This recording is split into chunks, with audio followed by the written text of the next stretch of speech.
Hey there and welcome back to XCOM 2. My name is Pete and today we complete another episode of our Legend Ironman walkthrough of XCOM 2 War of the Chosen. Last time we left off after finally securing ourselves the help of another engineer. After a tough encounter with the Chosen Hunter, Dr. Ophelia Morningstar has been assigned to excavation duties, and we have our sights set on the next mission as we have unlocked ourselves a potentially valuable supply raid. Before we embark on that, however, we have to kill about 7 or 8 hours of in-game time, and I would like you to keep an eye on the clock in the lower right corner for this, as the way that time progresses inside the world map can be a little bit weird. Commander, you should establish contact with the local resistance network as soon as possible. The aliens are undoubtedly moving forward with their plans. Avenger plotting new course. Right, and since we don't want to sit around here for 8 hours, we'll quickly fly over to the Skirmisher HQ. That way we can make at least some progress towards our building efforts.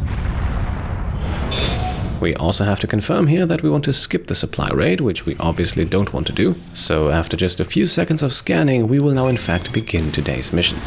Setting course for West Africa. And yes, you may have noticed that the clock in the corner jumped back and forth rather liberally, so timing something like this just right can be a little bit tricky. Either way, the reason we waited in the first place is related to today's squad, as both Reaper Dragunova as well as Grenadier Twitchy are now no longer tired and can join us, alongside the 4 people we already saw last time, including, once again, Ranger Sobieski. Before we leave then, Dragunova quickly receives a speed PCS to make her stealth mode even more overpowered, and with that we are then good to go and can begin what is hopefully going to be a successful supply raid.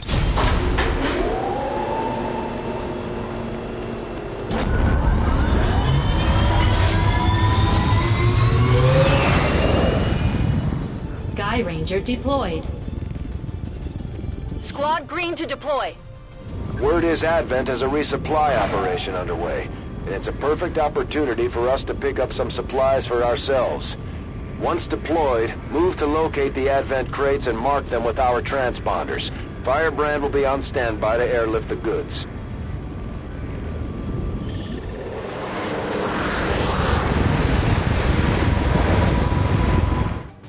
Advent forces are in the process of airlifting a number of supply crates out of this area, and we have an opportunity here to take a few for ourselves. Locate and mark the crates with transponders, and Firebrand will handle the rest. Right then, here we are. We have done this before. We have Concealment and 12 supply crates scattered over the map. Our main objective is to extract them before Advent does, which can be achieved either by marking them all for pickup or by simply eliminating all enemies on the map quickly, which we'll have to do anyway. And so let's start scouting. Although for now the coast seems to be clear. Supply raid missions usually feature a large number of explosives though, which is why I expect we'll see some more remote start shenanigans from Dragunova here today. Hostiles making the rounds. Our first group of enemies is then also quickly revealed, 2 troopers and a shield bearer, but as long as we have concealment we can move everyone up safely without risking detection.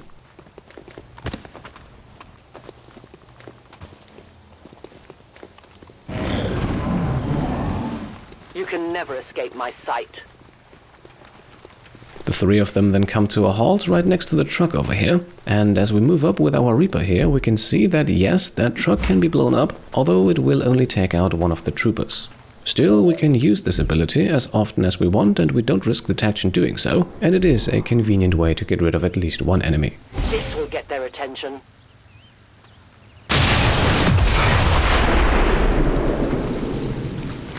So, shield bearer and trooper retreat and they are technically easily flankable, but the rest of our troops is still quite far away. That is the downside of having a Reaper with a huge movement range. Okay, bin unterwegs. And so I don't think that we are in a position to engage just yet and will instead just move a little bit closer.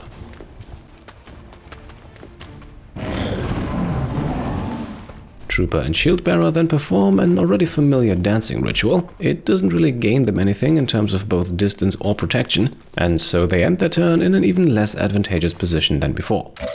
Despite all that, we still won't reveal ourselves and instead use Dragunova's Claymore early. Yes, this might seem a bit wasteful, The trap is set. but being able to kill off one entire alien group without being detected can be immensely valuable.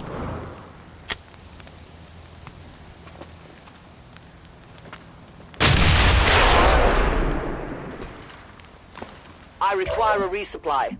Now, of course, neither the trooper nor the shield bearer did actually go down, but at this point Dragunova should have no trouble picking them off. Ranger Starfall then also detects the next group of hostiles, a sectoid and 2 Vipers. This could potentially be interesting if the 2 Advent soldiers decide to join forces with them, especially considering what the shield bearer can do to boost the aliens' defense. Still, we will stick to our plan. After all, we have committed ourselves, not to mention that revealing ourselves now with another group of aliens present would be a very bad idea. Overwatch. On Overwatch.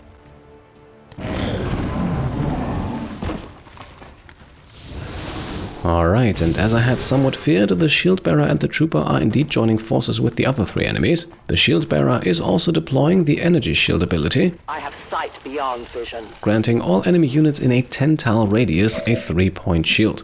Now this shield lasts for 3 turns, or until the shield bearer is killed, and I think we'll have to go for the latter here, simply because 3 turns is a long time to just sit and wait. Still, I think it's safe to say that we'll have to manage this very carefully. Risking detection here too early could spell disaster, so let's take this slowly and carefully, one step at a time.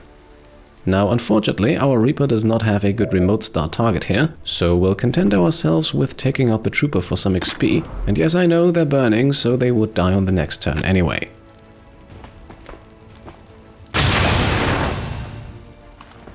Volk says hello. I have no more rounds. Meanwhile, the rest of our squad just moves up a little further and goes on Overwatch. Let's wait and see what our enemies do here before we assault all 4 of them simultaneously. Affirmative. Covering On now. Overwatch. Affirmative. Covering On now. Overwatch.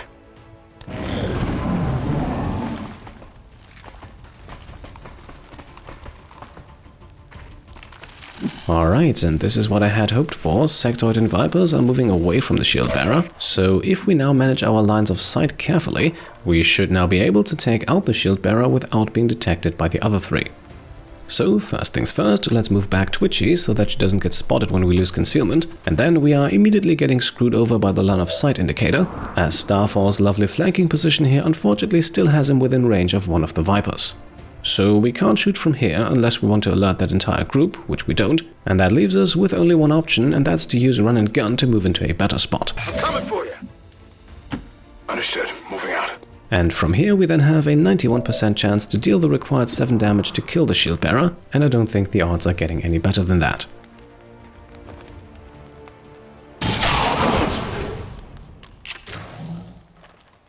I got it, right? We're visible here. Right, so shield bearer down, we have lost concealment, that is except for our Reaper and Hussar Sobieski. Most importantly though, our 3 adversaries over here have also all lost their shielding, which I think should even the odds for the next stage of the mission. At this point then we can even move again with Ranger Starfall. Okay, I'll go. And let's do so to mark our first crate of supplies. We're picking up a steady signal from the transponder. Firebrand is en route to make the pickup. Yes, again, strictly speaking, this is not necessary to do unless the crates are marked by Advent, and in the future we still want to be very careful about who does the marking, as the simple act of tagging a crate does break concealment too, so Dragunova and Sobieski should both not be used for that as long as they are stealthed.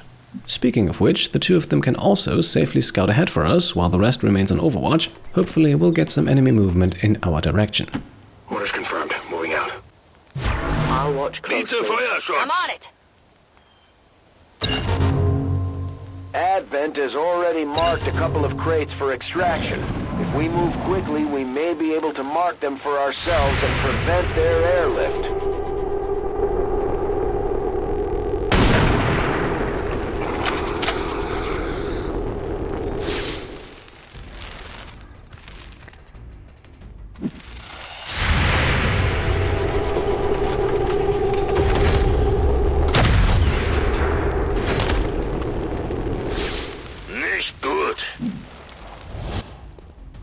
Firebrand is on deck for recovery. Keep marking those crates, Menace 1-5. Right, so the mission is getting a bit more tense now. Advent has marked 2 crates to be picked up, and of course we want to counter that. Our Overwatchers have also finally activated this next group of enemies, and unfortunately both the Vipers remain at full health. They also both have decent cover, so let's deal with that first. A grenade from Twitchy should soften them up a bit. Heads down!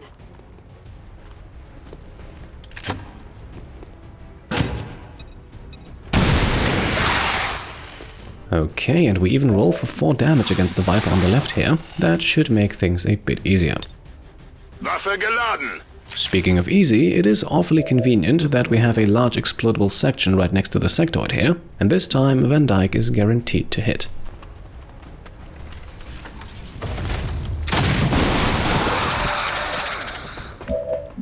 Following that up, we can guarantee another kill off of a slash attack with Ranger Starfall Antac.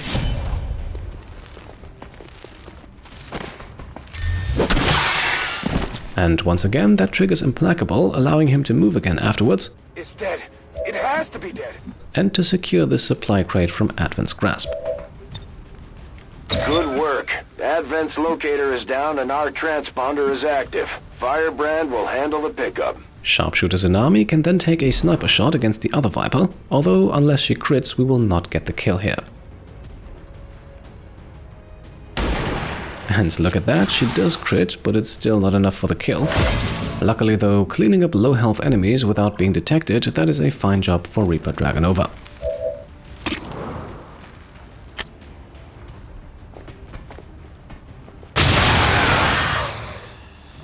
Death to the invaders. And there we go, this even leaves Ranger Sobieski free to advance towards the second crate. Okay. Hostile targets in sight. Unfortunately though, his current position is overlooked by a mech, a trooper and a spectre, and again marking this crate here would reveal him to them, which I think would not bode well for his survival chances during the enemy turn. So I think the safest course of action here is to simply let this one crate fall to Advent. After all, there are still 10 more that we can grab for ourselves.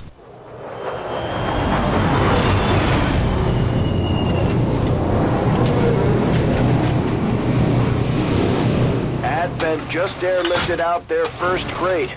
We're gonna have to move fast if we want to get the rest.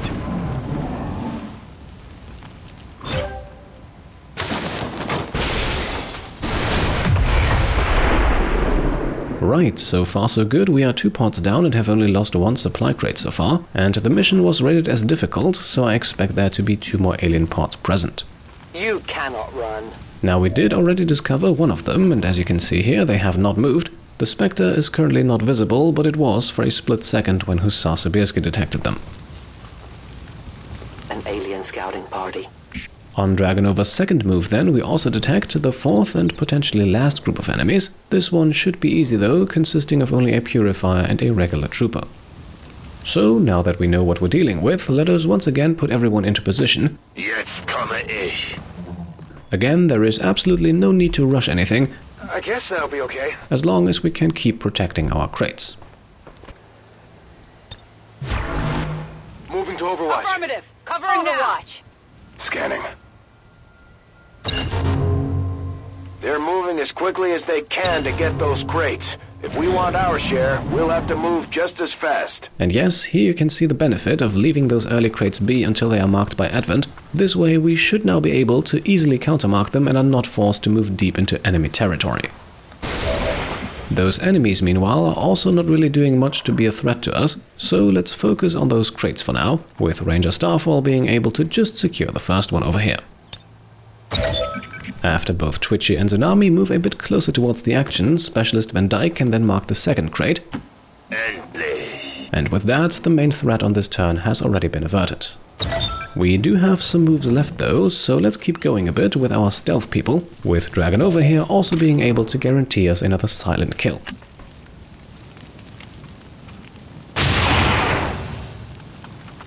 Tell your gods I'm coming. My ammunition is nearly depleted. Following that, the Purifier moves up a bit, so let's put Sobieski on Overwatch. Once again, I think there is a good chance that the Purifier joins the other 3. Overwatch. But let's be safe here, just in case. Okay, so looks like the Purifier has somehow been able to smell Sobieski. Arguably even worse, though, is what our Ranger decides to do with his reaction shot. Yes, instead of going for the easy target right next to him, he completely fluffs the shot against the mech, Shot failed to connect. and all of a sudden, a smooth mission becomes quite a bit more dicey. Now we fight in the open.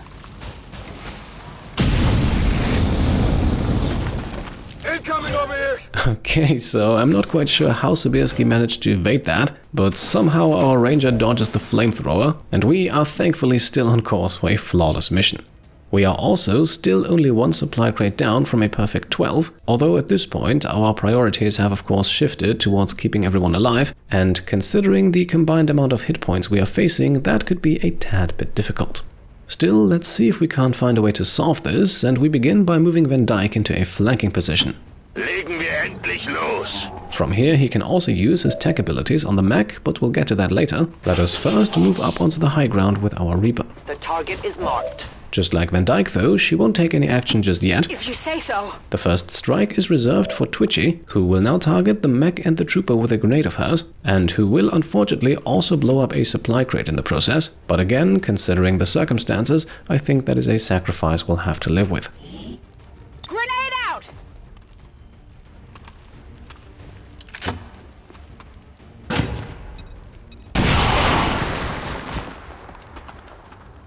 Unless they leave us no choice, we should try to avoid damaging the crates if we want to bring home anything useful. Now we receive a friendly warning here, but believe me, I think this was very much necessary, especially getting rid of the mech's armor was absolutely crucial.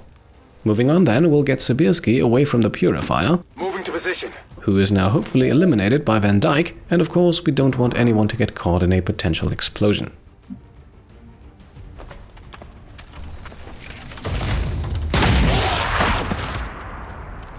Willst du noch mehr? Sobieski himself can then use the Frost Bomb to eliminate the Spectre for one turn. If we did not have access to this though, this fight would have looked a lot more difficult.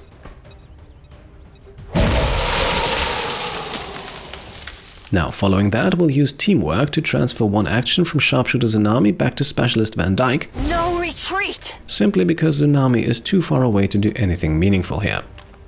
Before Van Dyke uses that extra action though, we'll burn one more run and gun with Ranger Starfall Antag, Solid copy. which brings him into a great position to throw his axe at the mech.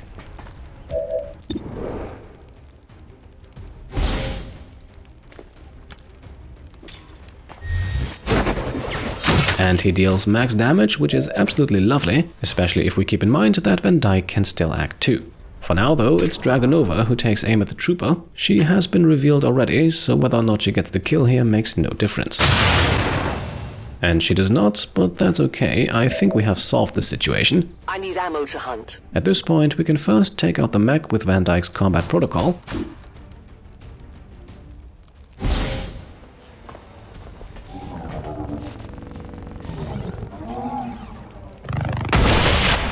And then Ranger Starfall can unceremoniously take care of the trooper with a grenade. Boom!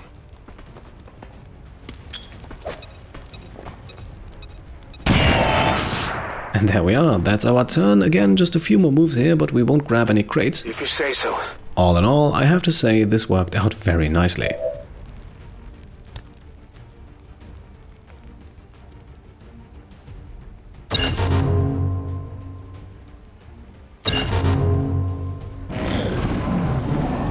On the enemy turn then, Advent marks a few more crates, but I don't think we have to worry about that anymore. They will be counted as ours if we end the mission on this turn, which we very much intend to do.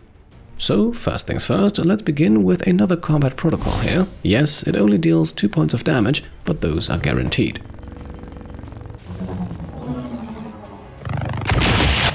Following that, we can move Ranger Sobieski in for the melee strike.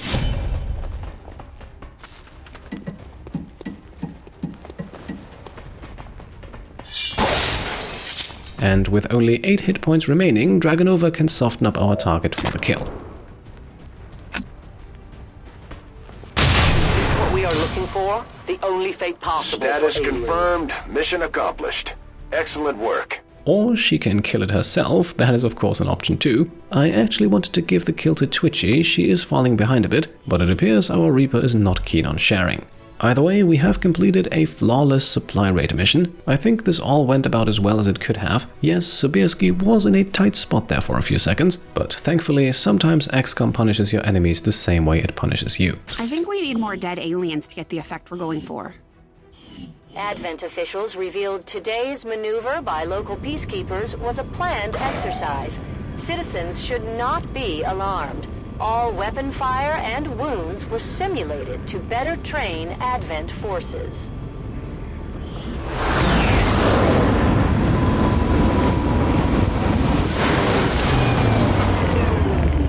Nothing boosts morale like a few dead aliens. We got more than our share today. Now, back at the base, we are unfortunately looking at 4 tired soldiers, but also at a promotion. Ranger Sobieski has definitely earned his rank of sergeant over the last 2 missions, and today we'll give him the Shadow Step ability, as I would like to build him up as a full backup scout, someone who can at least occasionally replace our Reaper. The loot report is then of course the important one for this type of mission, and as you can see we have helped ourselves to a healthy amount of supplies, alloys and Elerium crystals, as well as to a superior grade PCS and weapon upgrade, not to mention 2 additional valuable Elerium cores. We have also hauled back a good amount of enemy corpses, now unlocking autopsies for shield bearers and specters. Seems like we accidentally destroyed those we encountered during our earlier missions. Either way, here we are now with another successful mission behind us, and I think we'll keep scanning for just a little while longer. After all, we have a very important research project about to be completed, and who knows, maybe we'll even see the completion of our next covert action, and with that the arrival of another engineer. For now though, we are informed of another rumor allowing us to grab a soldier with a scanning time of 6 days, but I don't think we'll pursue this. It is just a bit too vague and we have a good roster at the moment. Avenger plotting new course. So let us instead grab only 1 day's worth of supplies. With plated armor about to be unlocked, we'll need those soon enough. We completed our research in remarkable time, Commander. And there we are, 21 episodes into the playthrough, and we have finally completed our first bit of armor research. And as a result, we have unlocked our first new suit of armor, which is actually not named plated armor, but as you can see here on the left, predator armor. A few other things have also become available now, for example the Tempest gauntlets. These upgrade the Templar's shard gauntlets with a comparatively meager 1-point damage increase. The big one, however, that is of course Predator armor, granting all soldiers who wear it a +4 health bonus and also coming with an extra utility item slot, so I think it's safe to say that unlocking this will change things up both defensively and offensively. With the Spider suit and the Exo suit, we have also unlocked 2 Proving Ground projects, another good indicator that we should probably build that facility soon, as both the Grappling Hook Spider suit as well as the Heavy Armor Exo suit can be very useful if used in the right hands. We are then also confronted with a technology breakthrough, so a research project that, if we don't take it now, will disappear forever, and we are also informed that we can now instantly complete both the mech breakdown as well as the Viper autopsy, and I would say let's complete those 2 first and then make a decision regarding that breakthrough. Although I would expect to be growing more accustomed to seeing the clear intermingling of both human and alien genetic material, I must admit, this reptilian creature with such distinctive human features is surprisingly unsettling. Invasion-era reports include references to a species with some reptilian qualities, but nothing as readily apparent as this. I find it unusual, to say the least, that the subject so often referred to in the past as the Thin Man has now been revealed to actually be a genetic derivative of this wholly reptilian creature. And yes indeed, the former Thin Man now in their true form, and once again their focus is on poison, although in this case on the healing applications we might get out of it, as the Battlefield Medicine Proving Ground project has now become available, and completing it will increase the healing power of all of our medkits. Very useful, but again something that we can't unlock just yet, so let's continue right away with the mech breakdown. These robotic units, developed by Advent, seem to be wholly autonomous, capable of targeting and engaging selected units without reliance on external verification. Although it falls on me to work through the initial disassembly, I fully intend on involving Shen in this process, as her knowledge of robotics far outweighs my own. Advent has legions of these mechanized units out there helping to keep the peace. As far as I can tell, they're fully automated and armed to the teeth. And yes, they play that role quite well, although the breakdown here also gives us some benefits, namely a new item for purchase, the Gremlin Mark II, an upgrade for the Specialist class, giving its user a +20 bonus to their hacking stat, so especially for a combat hacker like Van Dyke, we want to grab this as soon as we can. Blue Screen Protocol, then another Proving Ground project. This one will allow us to manufacture anti-mech ammo and grenades, so again, something that we might want to keep an eye on. For now though, I think we will actually pursue the improved shotguns breakthrough. This will give all shotguns, no matter which tech level, a +1 damage bonus. It also only takes 10 days to complete, and considering that we don't actually have too many alternatives at the moment, except for a vast amount of autopsies, I would say 10 days, that is a fair price to pay for free extra damage. I foresee a number of valuable applications stemming from this technology. I'll have a report assembled as soon as the research is complete. New orders, Commander? And yes indeed, we are jumping right over to engineering now to purchase our first suit of Predator armor. As a matter of fact, the purchase here works just the way it does for weapons. We buy it only once and then it will be applied to our entire squad.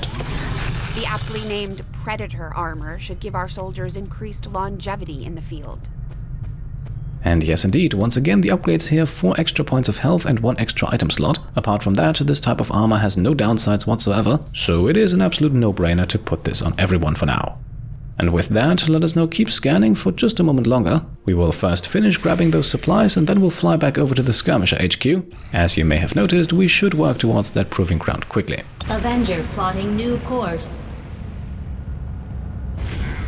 And there we are, the Advent Alloy Padding Dark event has now come into effect. We have, however, somewhat planned for this to happen, but for the next month we will see a few more armored Advent soldiers in the field, so we should prepare ourselves accordingly.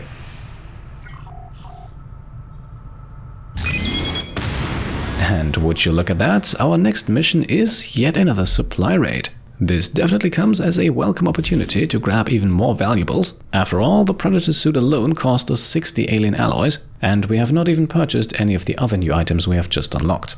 So we will gladly take this, albeit with a slightly different squad I think. We might also run into some tiredness issues, but on the other hand, we are now slightly better protected for whatever the aliens can throw at us. So it is another supply raid coming up next time. For today though, I think we have reached a good point to make the cut. As always, I hope you enjoyed the episode, and if you did, then I would be very happy if you could leave a thumbs up. Also, if you like what I'm doing and want to support me and my channel further, then you can go ahead and subscribe to stay up to date, grab some merch over on shop.petecomplete.com, or check out and maybe even pledge to the Pete Complete Patreon. Thank you all for watching, and I'll see you next time. Cheers.